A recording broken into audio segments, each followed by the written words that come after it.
Hi అండి, నమస్తే. Welcome to Durga Krishna kitchen. ఈరోజు మనం వీడియోలో చేపల పులుసుని ఎలా ప్రిపేర్ చేసుకోవాలో చూసేద్దామండి. టేస్ట్ అయితే చాలా బాగా వస్తుంది. కొత్తగా వంట చేసే వాళ్ళైనా ఎవరన్నా సరే చాలా ఈజీగా చేసేయచ్చు. కొత్తగా వంట నేర్చుకునే వాళ్ళైనా అప్పుడప్పుడు వంట చేసే వాళ్ళైనా ఈ పులుసు అనేది సెట్ అవుతుంది కొంతమందికి చేయడం సెట్ అవ్వదు అలా అనుకుంటూ ఉంటారు కదండి. అలా కాకుండా ఒకసారి నేను చెప్పినట్టు ట్రై చేయండి. టేస్ట్ అయితే ఎక్సలెంట్గా వస్తుంది. మీరు ఒకసారి ఇలా ప్రిపేర్ చేసి పెడితే మీ ఇంట్లో వాళ్ళు మళ్ళీ ఇలాగే ఫిష్ పులుసు చేయమని అడుగుతారు. అంత బాగుంటుంది టేస్ట్.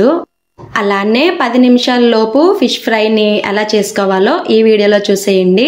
మీరు విన్నది కరెక్టే, 10 నిమిషాల లోపే పడుతుంది ఫిష్ ఫ్రై అనింది. నేను చెప్పిన విధంగా మీరు పులుసు ప్రిపేర్ చేయండి. అసలు నీచు వాసన అనిందే రాదు. చాలా బాగుంటుంది టేస్ట్. వీడియోలోకి వెళ్లే ముందు మీకు గనక ఈ వీడియో నచ్చినట్లయితే తప్పకుండా వీడియోని లైక్ చేసి షేర్ చేసి కామెంట్ చేయండి. మీరు లైక్ చేయడం వల్ల ఈ వీడియో అనేది మరికొంతమందికి రికమెండ్ అయ్యే ఛాన్స్ ఉంటుంది. అలానే ఛానల్ని సబ్స్క్రైబ్ చేసుకుని పక్కనే ఉన్న బెల్ ఐకాన్ని క్లిక్ చేయండి. అప్పుడు నేను పెట్టే ప్రతి వీడియో నోటిఫికేషను మీకు వస్తుంది. ఇంకా లేట్ చేయకుండా గుమగుమలాడే చేపల పులుసు తయారీ విధానం ఎలాగో చూసేద్దాం. క్లీన్ చేసి పెట్టుకున్న ఫిష్ ముక్కల్లో 1/2 టీ స్పూన్ వరకు పసుపు, 1 స్పూన్ వరకు కల్లుప్పు, అలానే 1.5 స్పూన్ వరకు కారంని యాడ్ చేసుకుని ఉప్పు కారం ముక్కలకి బాగా పట్టేలాగా ఒకసారి మొత్తం బాగా ఇలాగా వీడియోలో చూపిస్తున్న విధంగా కలుపుకుని ఫ్రిడ్జ్ లో 1 గంట పెట్టుకుంటే కనుక ముక్కలకి ఉప్పు కారం అనేది బాగా పడుతుందండి. అంత టైం లేదనుకుంటే అట్లీస్ట్ ఒక అరగంట అయినా ఫ్రిడ్జ్ లో పెట్టుకోండి, లేదా బయటన్నా ఉంచేసుకోవచ్చు, పర్వాలేదు. తర్వాత మీడియం సైజు ఉల్లిపాయలు ఇక్కడ 2 తీసుకోవాలండి. ఇలా ముక్కల్లా తరుక్కుని మిక్సీలోకి వేసుకోవాలి. అలానే 2 స్పూన్స్ వరకు ధనియాలు, దానితో పాటే 2 స్పూన్స్ వరకు జీలకర్ర, అలానే 3 ఇలాచి, ఒక 6 నుంచి 8 వరకు లవంగాలు వేసుకోవాలి. అలానే ఒక 7 నుంచి 10 వరకు మిరియాలను కూడా యాడ్ చేసుకోవాలండి. మిరియాలు యాడ్ చేయడం వల్ల పులుసు టేస్ట్ అనేది ఘాటుగా చాలా బాగుంటుంది టేస్ట్. తర్వాత దాల్చిన చెక్క ముక్కల్ని ఇలా 3 ముక్కలుగా యాడ్ చేసుకోండి, సరిపోతుంది. అలానే వెల్లుల్లిపాయను కూడా యాడ్ చేసుకోవాలండి. నేను తీసుకున్న వెల్లుల్లిపాయ మీడియము, ఇది పూర్తిగా వేసేస్తున్నా. అదే మీరు చిన్న వెల్లుల్లిపాయలు తీసుకున్నారనుకోండి ఒక 2 వరకు యాడ్ చేసుకోండి. పెద్దదైతే ఒక 3/4 పాయ వరకు యాడ్ చేసుకోండి, సరిపోతుంది. వీడియోలో చూపిస్తున్న అల్లం ముక్క అంత తీసుకోవాలండి. అంటే ఒక 2 స్పూన్స్ వరకు అల్లం ముక్కల్ని తీసుకోవాలి. తర్వాత మీడియం సైజు టొమాటోలు ఇక్కడ 3 వరకు తీసుకున్నానండి. ఉల్లిపాయలు 2 తీసుకున్నాను, టొమాటోలు అనేది 3 తీసుకున్నాను. పులుసు కదా, టేస్ట్ బాగుండాలంటే ఉల్లిపాయ కంటే టమాటా ముక్కలు అనేది ఎక్కువే తీసుకోవాలి. ఉల్లిపాయలు అనేది మీరు మరీ ఎక్కువ వేసేస్తే పులుసు అనేది తీపి వచ్చేస్తుంది, అస్సలు బాగుండదు. తర్వాత వీటిని మెత్తగా బ్లెండ్ చేసుకోవాలి వీడియోలో చూపిస్తున్న విధంగా. తర్వాత మరుగుతున్న వాటర్ని తీసుకోవాలండి. ఒక గ్లాసున్నర అయినా పర్వాలేదు. 2 పెద్ద నిమ్మకాయల సైజ్ అంతా చింతపండుని తీసుకోవాలి. నేను చెప్పే క్వాంటిటీ 1.5 కేజీ ఫిష్కి అండి. కర్రీ స్టార్ట్ చేసే ముందే మీరు ఇలా వేడి వాటర్లో చింతపండుని నానపెట్టుకున్నారనుకోండి, మనకి ఆ మసాలా పేస్ట్ ఫ్రై అయ్యే టైంకి ఆ వాటర్ అనేది చల్లారిపోతుంది. అలానే మనకి పులుసు తీసుకోవడం కూడా చాలా ఈజీ అవుతుందండి. ఇదనే కాదండి, మనం ఏ పులుసులు ప్రిపేర్ చేసినా సరే ఇలా వేడి నీటిలో చింతపండుని నానపెట్టుకుంటే మనకి పని అనేది కొంచెం తేలిగ్గా అయిపోతుంది. చేపల పులుసు కోసం ఇక్కడ వెడల్పుగా ఉండే కడాయి తీసుకోవాలండి. కడాయి బాగా హీట్ అయిన తర్వాత దానిలోకి ఒక 6 నుంచి 7 స్పూన్లు ఆయిల్ యాడ్ చేసుకోవాలి. నేను తీసుకున్న ఫిష్ 1.5 కేజీ అండి, దానికి కరెక్ట్గా సరిపోతుంది తీసుకున్న ఆయిల్.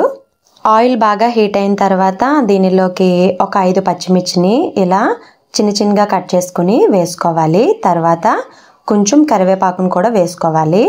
అవి బాగా ఫ్రై అయిన తర్వాత దానిలోకి బ్లెండ్ చేసి పెట్టుకున్న మసాలా పేస్ట్ ఉంది కదండి, దాన్ని కూడా వేసుకోవాలి.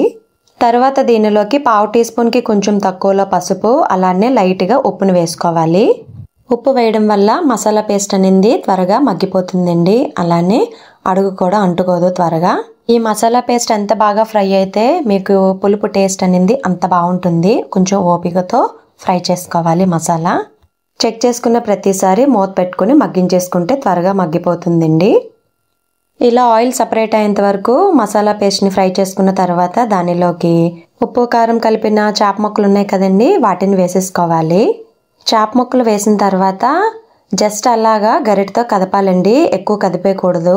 ఇది ఆల్రెడీ పచ్చిగా ఉన్నాయి కాబట్టి గరిటతో కలిపిన ఇవి ముక్కలు అవ్వండి. మసాలాతో ఇలా ఫిష్ ముక్కలు అనేది ఒక 5 నిమిషాల పాటు మగ్గాయి అనుకోండి, మనకి ముక్క టేస్ట్ అనేది బాగుంటుంది. ముక్కలు వేసిన తర్వాత జస్ట్ అలా కలుపుకొని మూత పెట్టుకుని మగ్గించుకోవాలి 5 నిమిషాల పాటు. స్టవ్ మాత్రం సిమ్లోనే ఉండాలి. ఒక 2 నిమిషాల తర్వాత మళ్ళీ మధ్యలో ఇప్పుడు గరిటె పెట్టకుండా ఇలా మసిగుడ్డుతో కదుపుకోవాలి. ఇప్పుడు గరిటె పెడితే ముక్కలు అనేది విడిపోతాయి, ఎందుకంటే 2 నిమిషాలు మగ్గాయి కదండి, అందుకని. ఇలా కదుపుకున్న తర్వాత మళ్ళీ మూత పెట్టుకుని ఇంకొక 3 నిమిషాలు మగ్గనివ్వాలి. 3 నిమిషాల తర్వాత మనం చింతపండు నానబెట్టుకున్నాం కదండి వేడి నీటిలో స్టార్టింగ్, దీనిలోంచి పులుసు అనేది తీసేసుకోవాలి. 5 నిమిషాల తర్వాత దీనిలోకి ఈ చింతపండు పులుసును వేసుకోవాలి. చింతపండు పులుసు తీసుకున్న తర్వాత దానిలోకి మనకి కావాల్సినంత వాటర్ని వేసుకోవాలి. ఇక్కడ ఒకటి గుర్తుపెట్టుకోండి, ముక్కలు ములిగేంత వరకు మాత్రం పులుసు అనేది కంపల్సరీగా వేసుకోవాలి. పులుసు వేసిన తర్వాత ఒకసారి మొత్తం మళ్ళీ మసిగుడ్డుతో ఇలా కదుపుకోవాలి. ఇప్పుడు కూడా అస్సలు గరిటె అనేది పెట్టకూడదు. మొత్తం ఒకసారి కలుపుకున్న తర్వాత ఉప్పు కారం సరిపోయిందో లేదో ఇప్పుడే చెక్ చేసుకోవాలండి, సరిపోకపోతే వేసుకోండి. నేను తీసుకున్న పచ్చిమిర్చి కారం ఎక్కువండి, అందుకే నాకు కారం అనేది సరిపోయింది. దీనిలోకి కొంచెం కొత్తిమీర యాడ్ చేసుకోవాలి స్టార్టింగే. ఇలా పులుసు మరిగే ముందు కొత్తిమీర వేసుకుంటే టేస్ట్ అనేది బాగుంటుంది, ఫ్లేవర్ బాగా పడుతుంది. అలానే ఒక 1/2 టీ స్పూన్కి కొంచెం ఎక్కువలో కొంచెం గరం మసాలా పౌడర్ అయినా చికెన్ మసాలా పౌడర్ అయినా ఏదైనా యాడ్ చేసుకోండి, అది కొంచెం ఫ్లేవర్ అనేది బాగుంటుంది. ఇది ఆప్షనల్ మాత్రమే. తర్వాత ఇలా జస్ట్ ఒకసారి కదుపుకొని మూత పెట్టుకొని స్టవ్ హైలో పెట్టి ఒక 3 నుంచి 5 నిమిషాల పాటు ఉడికించుకోవాలి. తర్వాత స్టవ్ మీడియంలో పెట్టి ఇలా మీకు ఏమైనా ఫిష్ ఫ్రై చేసే ఉద్దేశం ఉంటే ఇలా ముక్కలు తీసి పక్కన పెట్టుకోండి. ఇలాంటి టైంలోనే 10 నిమిషాల్లో రెడీ అయిపోయే ఫిష్ ఫ్రై అన్నాను కదండి, దాని గురించి ఈ ముక్కలు అనేది తీస్తున్నాను. నార్మల్గా పచ్చి ముక్కలకి మసాలాలు పెట్టి ఫ్రై చేసి ఇదంతా పెద్ద పని కదండి, అలా కాకుండా ఒకసారి ఇలా పులుసులో ముక్కలు ఫ్రై చేసి చూడండి, టేస్ట్ అనేది చాలా బాగుంటుంది, పని కూడా త్వరగా అయిపోతుంది. ముక్కలు తీసిన తర్వాత ఇంకొంచెం కొత్తిమీరని యాడ్ చేసుకుని స్టవ్ మీడియంలో పెట్టి ఒక 5 నిమిషాలు, అలానే స్టవ్ లోలో పెట్టి ఒక 10 నిమిషాలు ఉడికించుకుంటే సరిపోతుంది.